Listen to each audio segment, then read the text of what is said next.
देखो, सबसे पहली बात हमारी कमजोरी क्या है? हम परेशान हो जाते हैं।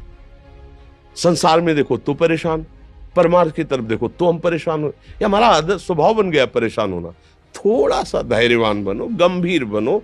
कोई इस भारी से भारी विपत्ति में परेशानी स्वीकार करके विपत्ति से थोड़ी निकला जाता। सुलझो, ठीक है, विपत्ति आई, समस्या आई, इसका समाधान होगा। ऐसा थोड़ी कि हमें नष्ट कर देगी। अगर अभी हमारी बड़ी हानि हो जाती है, हम कल इससे बड़ा लाभ प्राप्त कर सकते हैं। हमको एकदम बिल्कुल गंभीर रहना है, इतने कमजोर नहीं बन जाना। अब वो गए तो क्या होगा, अब वो वस्तु गई तो क्या, पद गया तो क्या होगा। प्रयास किया था, ये पद मिला था, इससे बड़ा पद प्राप्त करूंगा, मैं इससे बड़ा महान बनूंगा। ठीक है, एक बार गिर गया, गलती हो गई, दंड भोगूंगा, फिर इससे ज्यादा संयम में रहूंगा। बिल्कुल मतलब एकदम फ्रेश दिमाग रखना चाहिए। पर अपने लोग क्या है, जरा सी बात में एकदम पचड़ा कर लेते हैं, एकदम कमजोर हो जाते हैं। ये बिल्कुल ठीक नहीं है। हम जीवन भर की यात्रा की बात कह रहे हैं, भारी से भारी कष्ट में भी मुस्कुराना, तो हमें बल मिला है, हमें भगवान की कृपा का दर्शन हुआ है, हमें उनका दुलार दिखाई दिया है। अगर ऐसे तो भाग जाते, फिर परमार्थ में थोड़ी चलना होता है। आज जो आप सुन करके लाभ लेने की चेष्टा कर रहे हो ना, ये केवल प्रवचन नहीं है, ये जीवन है। अगर ये जिए ना होते ना तो ये इसका प्रभाव नहीं पड़ता, फिर वाणी का प्रभाव नहीं पड़ता। हम इसीलिए कहते हैं, जैसे आप लोग एकदम परेशान हो जाते हैं, तो बोलो क्या हमसे ज्यादा परेशानी होगी? दोनों किडनी खराब, दवाई लाने के लिए पैसे नहीं, पानी रखा है हम उठ के पी नहीं सकते, भीषण शरीर में कष्ट, भीषण बुखार, क्योंकि किडनी फेल, जरा में बुखार, खाने को क्या, रोटी मांग के लाओ। अगर वहां सब्जी मिलती तो लाल मिर्च ऐसी पड़ के मिलती थी कि वो पा नहीं सकते थे। आप सोचो, पानी लाना है तो मुझे लाना है, पीना है तो मुझे पीना है। अगर मैं हारता तो कहां पहुंच जाता, क्या स्थिति होती? नहीं, मरना है। पर कदम पीछे, कोई दिन ऐसा नहीं जिस दिन सेवा ना की हो, जिस दिन सेवा ना गए हो। गुरु जी की सेवा में जाना है, पहले अपने को स्वस्थ साबित करना है, नहीं वो सेवा नहीं लेंगे। तुम बीमार हो, तुम कष्ट में, वैसे उनकी दृष्टि बड़ी शांत है, उनकी सेवा की, आके लेट गए।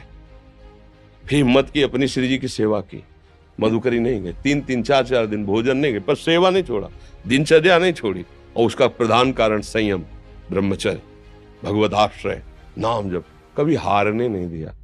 अभी भी थोड़ी देर बाद डायलिसिस शुरू होगा, हारने, आपको हारे हुए नजर आ रहे हैं। शरीर में पीड़ा है, किडनी फेल है, ऐसा थोड़ा हम स्वस्थ बैठे हैं, पीड़ा है, बार बार प्यास लगती है, थोड़ा थोड़ा पानी मिलता है हर, लेकिन हम आनंदित हैं, हम प्रसन्न हैं। हम लड़ाई में हारे नहीं हैं, ना हारेंगे, हम जीत चुके हैं। हम अपने मालिक के भरोसे में अपना सब बात, तो वो ये हम अपनी बड़ाई नहीं बता रहे, हम आपको बता रहे समस्या। सोचो, तुम्हारे पास तो माँ है, भाई है, बहन है, परिवार है, कोई ना कोई तो है ना। मेरा किसी ने कभी जीवन में ध्यान भी नहीं दिया, क्यों? बचपन से बाबा जी बन गए, किसी से प्यार नहीं, किसी से संबंध नहीं, कोई जानकारी नहीं, हम कहाँ हैं, वो कहाँ है, किसी से कोई मतलब नहीं। अच्छा, जवान साधु कौन श्रद्धा करे? कभी गांव जाने की हिम्मत नहीं पड़ती कि रोटी मांग ले, पता नहीं लोग क्या सोचेंगे, क्या भावना कर ले।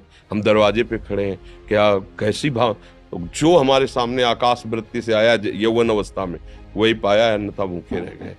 जब हम हर समय अपने को विवेक के द्वारा सावधान रखे, तो हम कभी निराश नहीं हुए, कभी उदास नहीं हुए, कभी ऐसा नहीं लगा कि यार हम दुखी, कभी नहीं लगा। उसी का फल है कि उस सुख का संकेत मिल गया जहां दुख की निशानी भी नहीं है, वही उसी के बच्चे हो। हम सब उसी धातु से बने हुए हैं। हम इतना क्यों परेशान हो जाते हैं? हम ये देखते हैं, अपने लोग थोड़ी बात बिगड़ गई परेशान, नहीं बिगड़ी तो बिगड़ जाने की संभावना में परेशान है। आज सुख है, लेकिन कल सुख छिन जाएगा, तो हम आज के सुख में सुखी ना होकर कल के दुख की आने की संभावना में हम भयभीत तो मतलब क्या हमारी सोच रह गई? हमको इतना बलवान बनना है कि सुख और दुख दोनों हमको छू न सके। भारी से भारी सुख की व्यवस्था है तो अहंकार नहीं, हर्षित होकर किसी का अपमान न करे कि हम धनी, हम पदाधिकारी, अमुक।